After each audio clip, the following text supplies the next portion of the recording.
Tutan. Mişkanı düzelt de orada kalmasın.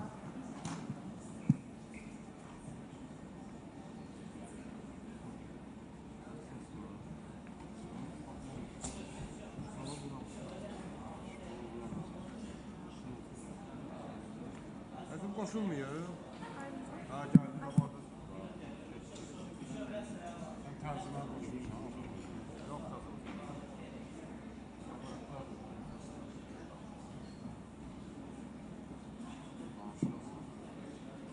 O İngiliz mi? Yok buna. Hatta ses gelmiyor buna.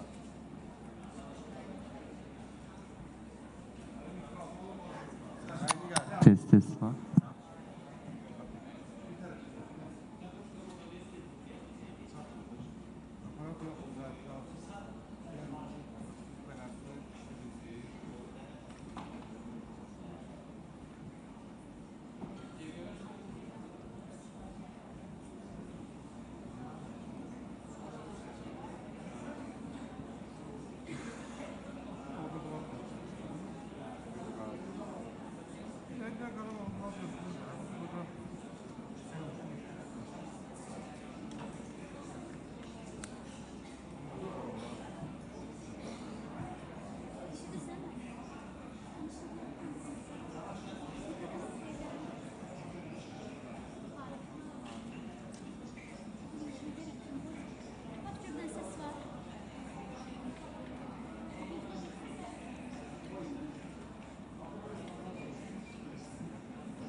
Ses olacaq, danışanda olacaq.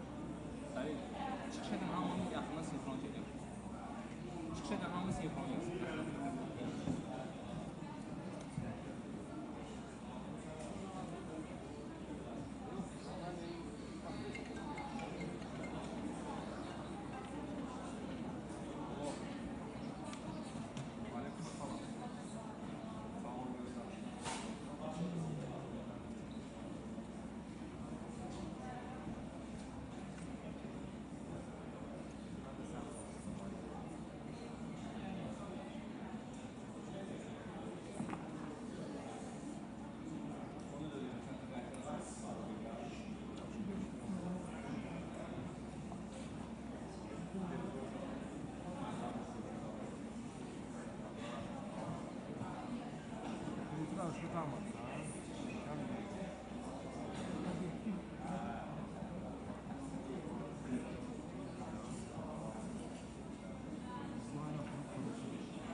Danışanda açılacaq. Oradan danışan ki, bunu açılacaq. Gəlmə səsi. Buradan layını atacaq.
Good afternoon. My name is August Pfluger from Texas. I represent a district that includes the Permian Basin, which is the largest oil and gas producing region in the United States. And I'm privileged to lead a bipartisan delegation here to Cop29 of lawmakers who are dedicated to promoting American energy and a secure future for not just the United States of America, but for the world. Last week, the people in the United States overwhelmingly supported President Donald Trump and his promise to restore American energy dominance.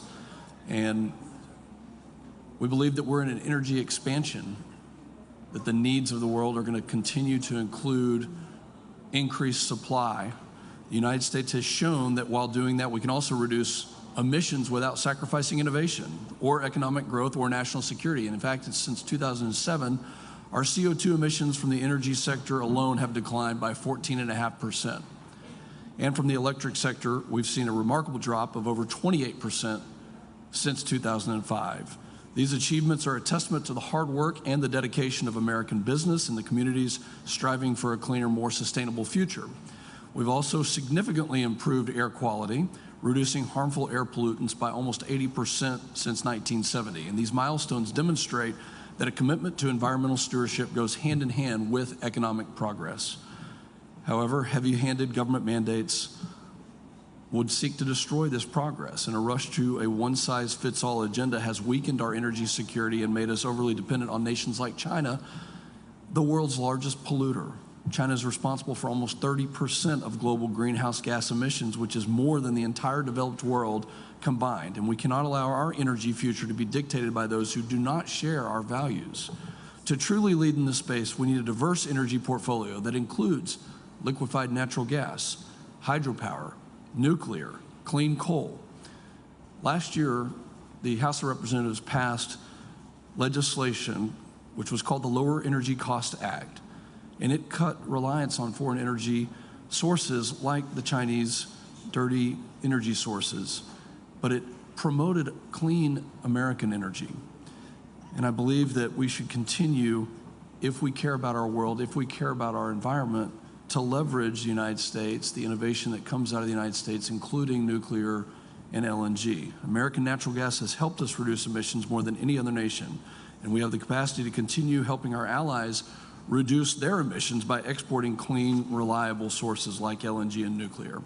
Additionally, while we bolster the nuclear capabilities through the Nuclear Fuel Security Act, this bipartisan effort will strengthen our domestic uranium production and reduce our dependence on foreign sources, as I previously mentioned, all while providing a significant portion of our carbon-free electricity. With the global demand for energy projected to double by 2050, we cannot afford to lose the production war to nefarious actors and to those who don't share in our values.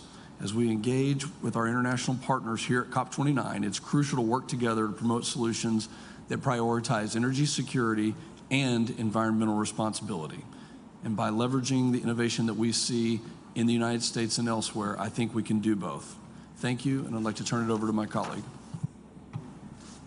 Thank you all very much. I'm Congressman Morgan Griffith. I represent the southwestern corner of the state of Virginia.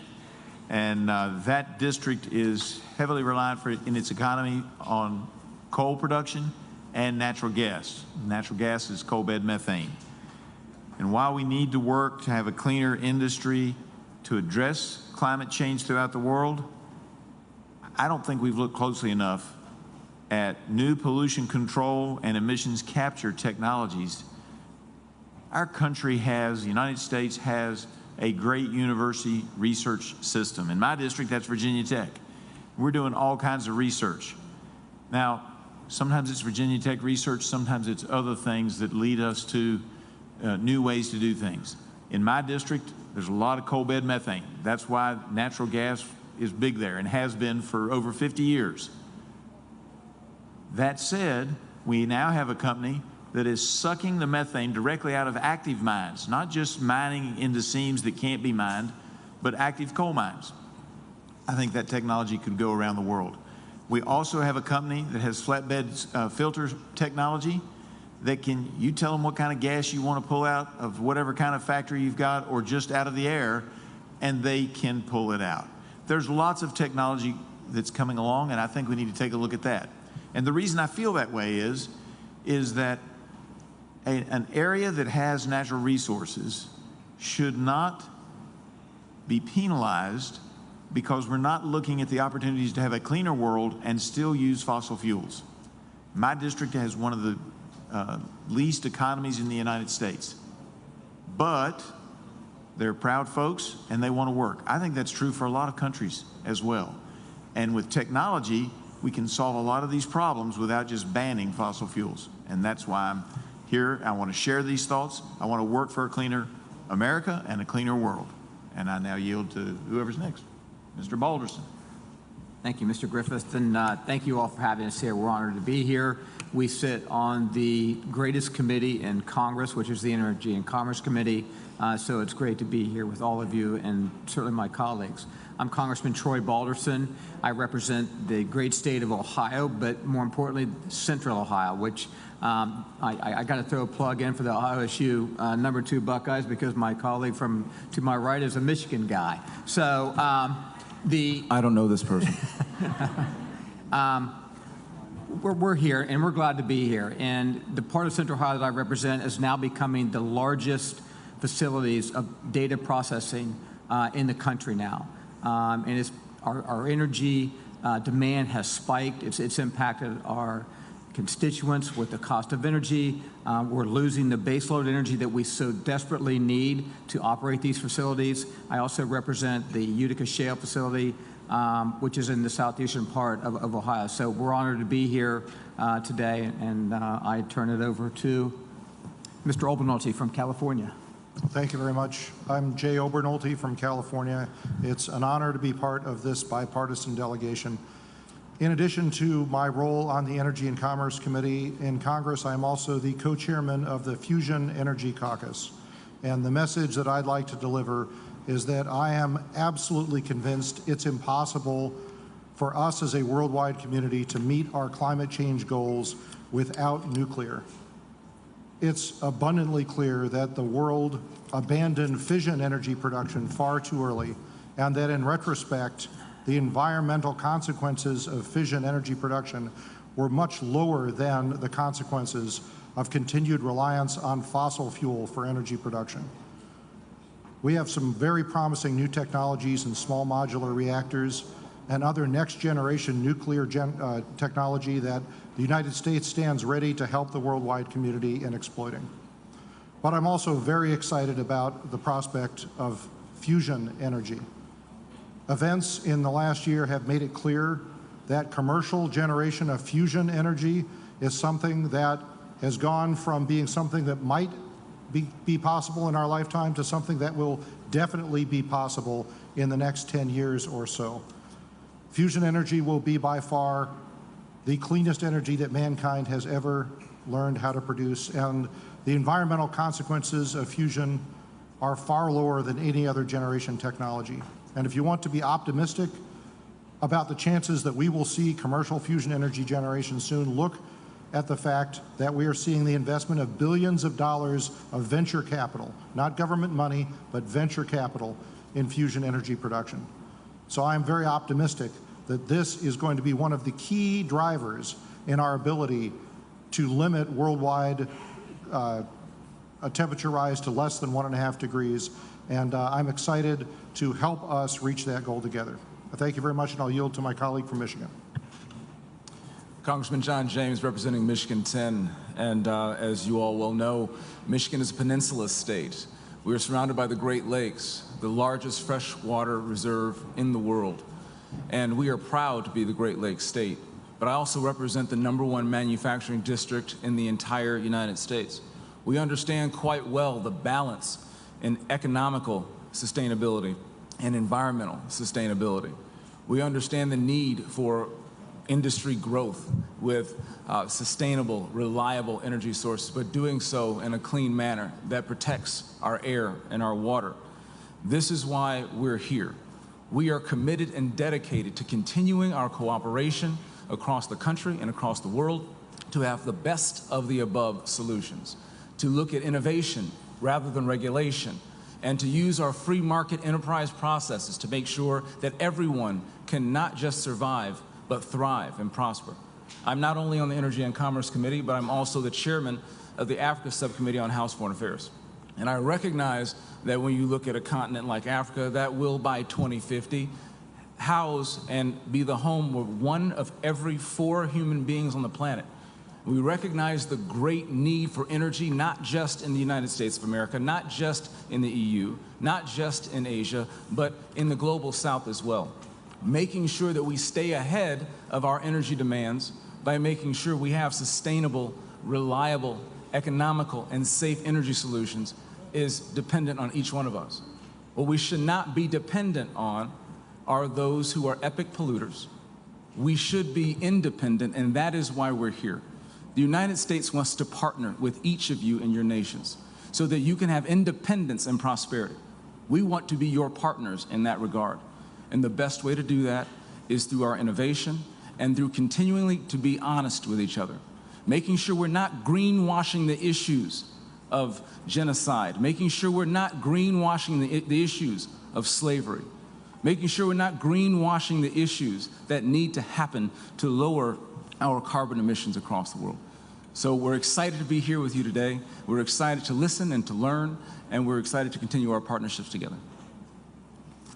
And we'll now take some questions. Jennifer Deloy, Bloomberg News. Thank you for doing this. The question on everyone's mind here at the COP is, of course, will America continue making progress on zero-emission energy and climate? I'm wondering, what can you say to the manufacturers who are building solar plants, the oil companies eager to do hydrogen production, the automakers who are building battery components back home, and the workers who are in those facilities today, about your support for and what you will do to ensure that the credits, the IRA credits that are supporting those projects, will stay intact, even when you hunt for cash for pay-fors to offset the 2017 tax cut extension next year.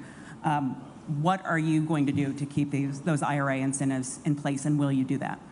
Well, thank you for the question. And I think the American population, like many other countries around the world for the last 3 to 4 years, has seen historic rates of inflation, historic cost increases of every product that each family relies on and depends on a daily basis.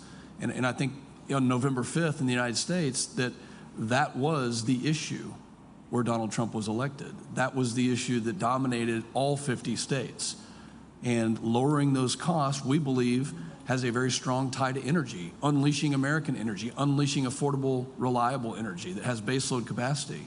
So if there are pieces and parts of the IRA that are not compatible with that, then that's going to be looked at in the 119th Congress starting in January. If there are pieces of the IRA that help support lowering energy costs, helping Americans, helping our partners and allies have access to affordable, reliable energy, then I bet that those will stay in place. We'll take the next question.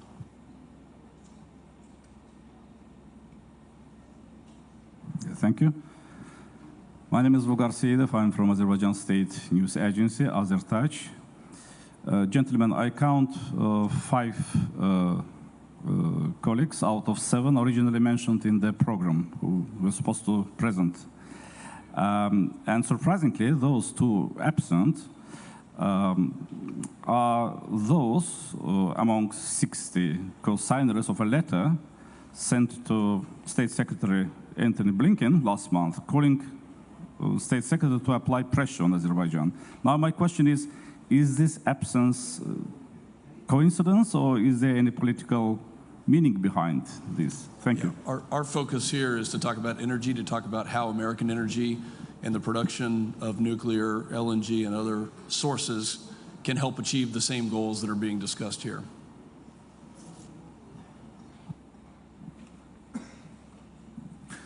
Hello, Grandes Federico here from Italy.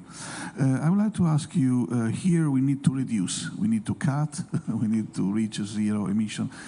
I would like to know, according to you, which are the best, you already introduced maybe, which are the best ideas on the table from you, from your perspective of, yeah, you can answer. Yeah. I think that the United States of America has shown for the last 200 years that it is very good at finding solutions with hard work and research and technology. And I think those are some of the best answers. They're not exclusive, but they're some of the best answers. As we look at, expanding all energy forms, looking at fusion, but finding technologies that allow us to use what we currently are using and to advance new technologies and new areas, whether it be fusion or hydrogen or some other form of energy. The world needs more energy. Every country in the world needs more to power what we're doing, and that's what we want to do, is bring more power to the world and do it cleaner and more effectively. So energy security is national security, and moreover, when America is energy independent, it greatly benefits our allies. The greatest example is just a few years ago, prior to Russia's invasion of Ukraine. The invasion of Ukraine was funded in large part because of Europe's dependence on Russian energy. Now, the United States has liquefied natural gas that we have exported, and when we did, it cut the natural gas costs in Europe by over 80% in 2022. That's just one example of a close partnership with the United States and what we're doing to unleash American energy to the benefit of the entire world, so that we are not beholden to anyone who would hurt us and our independence, or anyone who would threaten our prosperities in each of our countries. Again, we want to partner with each individual, but again, what we are doing in Congress in the United States of America in order to unleash our energy independence, in order to create more options and expand our energy options, but also do it in a clean manner. Did you know that energy that comes from the United States is cleaner than the energy that comes from Russia? It is mined and refined with better labor practices, and it's generally cheaper than what you can get from other sources, and it doesn't threaten the existences of our allies. So partnering more closely with America, particularly on energy, greatly benefits the entire world.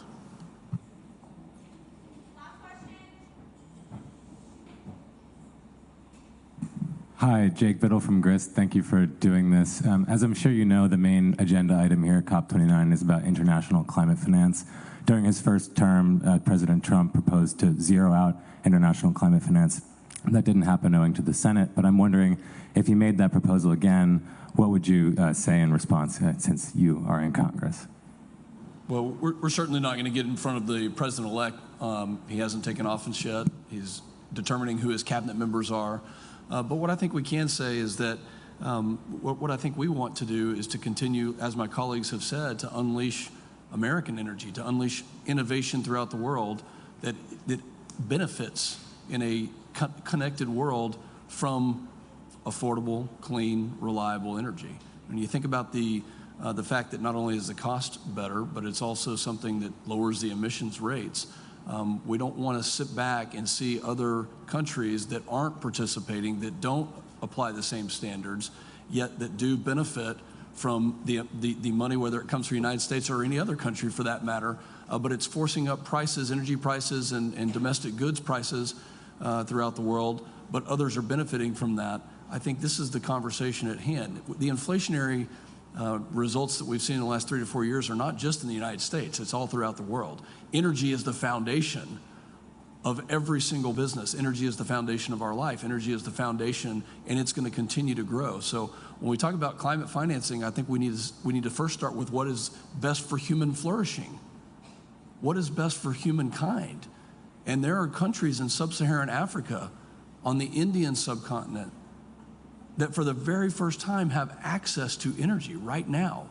They have access to energy because of countries that are here that have innovated, that have provided those sources of energy, that they no longer have to burn wood or other fuel sources that are not clean, that they can have access to LNG, that maybe at some point small modular reactors will be exported to some of these countries where they have that access. I think that's the conversation that we really need to focus on right now. So we're not going to get ahead of the president, but we do support the fact that if something is not congruent or not in support of lowering energy costs while reducing emissions, then you can bet that this Congress is going to take a look at that.